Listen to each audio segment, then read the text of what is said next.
Singapore general হাসপাতালে চিকিৎসাধীন অবস্থায় মারা গেছেন ইনকিলাব মঞ্চের মুখপাত্র ও ঢাকা ৮ আসনের সম্ভাব্য প্রার্থী শরীফ ওসমান হাদী।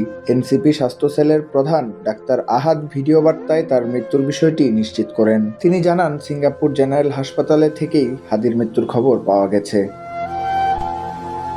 এদিকে ওসমান হাদীর অফিসিয়াল ফেসবুক থেকে এক পোস্টে জানানো হয়, ভারতীয় আধিপত্যবাদের বিরুদ্ধে সংগ্রামরত মহান বিপ্লবী ওসমান হাদীকে আল্লাহ তাআলা শহীদ হিসেবে কবুল করেছেন।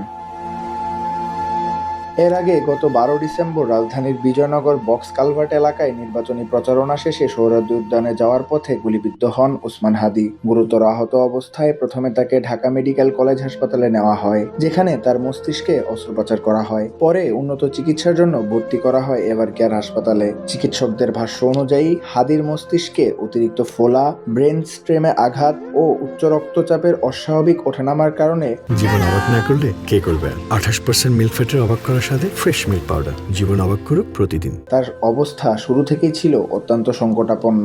পরিবারের সম্মতিতে পরে তাকে সিঙ্গাপুরে নেওয়া হলেও শেষ পর্যন্ত তাকে বাঁচানো যায়নি। অল্প সময়েই বাংলাদেশের রাজনীতিতে আলোচিত ও সমালোচিত নাম হয়ে উঠেছিলেন শরীফ ওসমান হাদী। আওয়ামী লীগ নিষিদ্ধের দাবি, ভারত বিরোধী অবস্থান এবং স্পষ্টভাষী বক্তব্যের কারণে যেমন সমর্থন পেয়েছেন, তেমনি বিতর্কেরও সৃষ্টি করেছেন তিনি। ঢাকা ৮ আসন থেকে স্বতন্ত্র প্রার্থী হিসেবে নির্বাচনে অংশ নেওয়ার ঘোষণা দিয়ে জোরেশোরেই প্রচারণা চালাচ্ছিলেন শরীফ ওসমান হাদী। তবে গুলিবিদ্ধ হওয়ার ঘটনার মাত্র কয়েকদিনের মাথায় থেমে গেল সেই রাজনৈতিক যাত্রা। গুলিবিদ্ধ হয়ে চিকিৎসাধীন থাকার পর এবার চিরতরে থেমে গেল ইনকিলাব মঞ্চের মুখপাত্র শরীফ ওসমান হাদীর জীবন। ডেস্ক রিপোর্ট, জয় জয় দিন।